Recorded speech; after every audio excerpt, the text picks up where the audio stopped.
Welcome to Movies, Films, and Flicks. I am Mark Hoffmeyer, and joining me is a man who is currently bopping his way back from Coney Island. It's David Thompson. Mark, come out to play. Mark, come out to play. What's up, buddy? Oh, what a wonderful intro, man. Thank you for that. Oh man, it's good to talk to you, and I'm glad we're talking about the Warriors today. And I really appreciate that you went out all the way to Coney Island, got with a metal detector, and you found a bunch of artifacts from the late 70s, early 80s, and you brought back time-appropriate bottles to make the sounds. Yes, it was important, and actually, I had to find those short Coors beer bottles, which are like antiques. Had to get the proper sound out of that. So how you been? Have you been bopping around? How you been? Good. I got my leather jacket here back behind me. I got my Chucks on, my white T-shirt. I'm missing my bandana, but I'm ready to rock. I'm ready to bop some heads. So this gang, the Warriors, they're Swan, Ajax, Cleon, Snow, Cochise, Cowboy, Rembrandt, Fox, and Vermin. They're the members of this group. What would our nicknames be, Dave? What would you Dave Rhodey Thompson? No, I'm gonna go with Cheese Whiz. Cheese Whiz? Yeah, and my job was like Rembrandt. He had to spray paint the W on the buildings. I'm just gonna use Cheese Whiz, and we're gonna be called the Zardoz Gang. We're gonna be dressed like Sean Connery with red black knee-high boots and red underwear on, and we're just gonna spray paint the letter Z and Cheese Whiz. And just we all have to have mustaches too and ponytails. Yeah, exactly. Ponytails and mustaches, and we keep getting our asses kicked because we invested more in our costumes and the ability to fight. Yeah, we look the part, but we just can't fight for shit because we're like, damn, we spent too much time working on our wardrobe, and now we're having to actually fight. Let me pitch you this. What if we have the Zardoz look, but we learn how to fight, knowing that people make fun of us? So everybody they're like, hey, there's the Zardozes, then they run away from us because we actually we'd be carrying pistols and samurai swords, so we would look fierce if we knew how to actually fight. When we shoot the guns, they just go flying. The samurai swords, one of us always gets hurt. Yeah, no, it would be a pretty funny outfit. By the way, that was a sign of the times. Most of those gangs, the whole thing was cartoony. I mean, it really was like a graphic novel. Well, it was. It was based on a book. It was based on a book, but it didn't actually turn into kind of a cartoonish thing until I think the director's cut, when Walter Hill started adding the comic book patina. Yeah, some of the freeze frame, and then the white, and it looked like it was like a comic book panel on that. But yeah, I mean, it lent credence to that kind of graphic novel kind of comic booky thing, because these guys, I mean, any real gang back then wouldn't have been caught wearing high hats and yeah and roller skates, so. But yeah, the gangs, I mean, they invented. I looked online the other day. There was literally 100 or more names of gangs that they invented. Yeah, I love going through the rankings. They rank all the gangs in this movie, and I love reading through the different gangs and their different outfits. You got the mimes, the boppers, the electric group, electric boogaloos, the hi hats. I love them all, man. And then, oh crap! I have the notes here. You have the rogues. Who are the dudes on? Oh man, the dudes on the bus. The skinheads. Turnbull ACs. Yeah. Those guys actually were the nastiest looking group in that. I mean, they look like a bunch of skinhead racists in real life. I mean, those guys were dangerous looking. If they got a hold of the Warriors, it'd be bad. The ones that I got that were probably the strongest, and I would be afraid to fight them, were the Riffs. Oh, yeah, because there's so many of them. Oh, no, there were so many of them, and they all looked like they knew Kung Fu. Yes. And do you see what they did to Cleon, man? They wiped Cleon off the map after Cleon just destroyed all the rogues. By the way, I mean, we can get to this. That end scene, I think we were robbed of an ultimate fight. We were literally...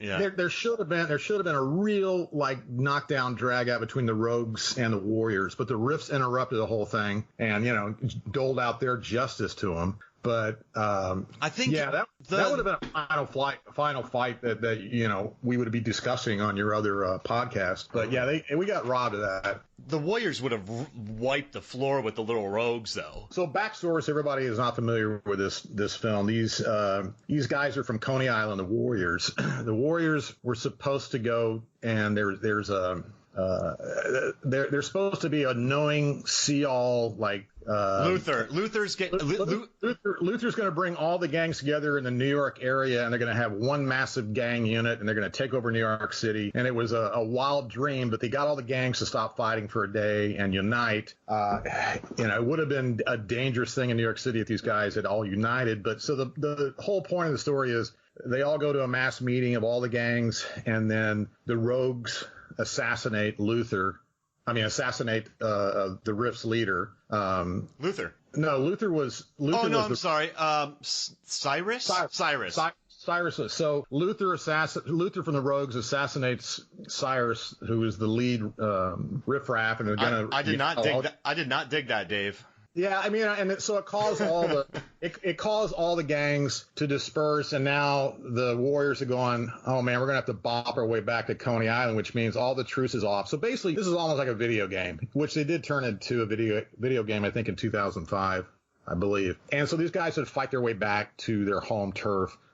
With all the different gangs in New York City. So it's an interesting, and it all takes place in one night. So it's got this really great feel to it. I think the cinematography, I thought, for a fairly low budget film looked really great. Oh, dude, Laszlo crushed it. Andrew Laszlo? Yeah. Well, if you saw the director's cut, the opening scene took place in the daytime between Coach Heese and his girlfriend, I think. Anyway, they were talking about this supposed truce and this big meeting. And I believe Laszlo came up to Walter Hill and said, hey, this thing in the context of a night doesn't work. You need to make this all in one night, not just a daytime, intro in the daytime. So he had to reshoot that scene in the opening scene on the subways and add all that commentary about what these guys were fixing to do, which made sense. And that also led to, of course, the rain, which gave him an opportunity to wet the streets down. And it looked great. I mean, it really looked really solid for a fairly low budget film. And this is 1979. So, and it's incredibly hot when they shot, and there is inclement weather in New York. So he just said, listen, if we make a rainstorm in the beginning when they're running away, we can have the streets wet down the entire time to help us with lighting. So it was a brilliant decision because they could shoot at any time of the day because they knew it had rained early, or not any time of the day, but any day after it rained because it had rained. It was a smart decision on his part. For sure. Oh no, yeah, but yeah, it looked great. I mean, it was a constant wetness to the whole, And I love how he lit the scene where the baseball furies fight when the baseball furies are chasing the Warriors. By the way, that we talked about the Turnbull ACs being the baddest. Man, those guys, the baseball furies were the best. I mean, as far as like the best costume and the baddest look, baseball furies. Yeah, and they had cardio. Yeah, and they had cardio for days, man. These dudes could run. But you know what, though? When the fight started, Ajax and Swan just beat the living daylights out of them. It wasn't even really a fight between those guys. And Snow, like it wasn't a brawl at all. So they looked cool, but once Ajax got a hold of them, man, it was game over. Sure. Yeah, no, I mean they were there. I love that line that he says, "I'll take this baseball bat, shove it up your ass, and turn you into." Yes. Oh man, what a great line too. And he wasn't lying either, man. That dude, Ajax, he was an idiot and he got caught.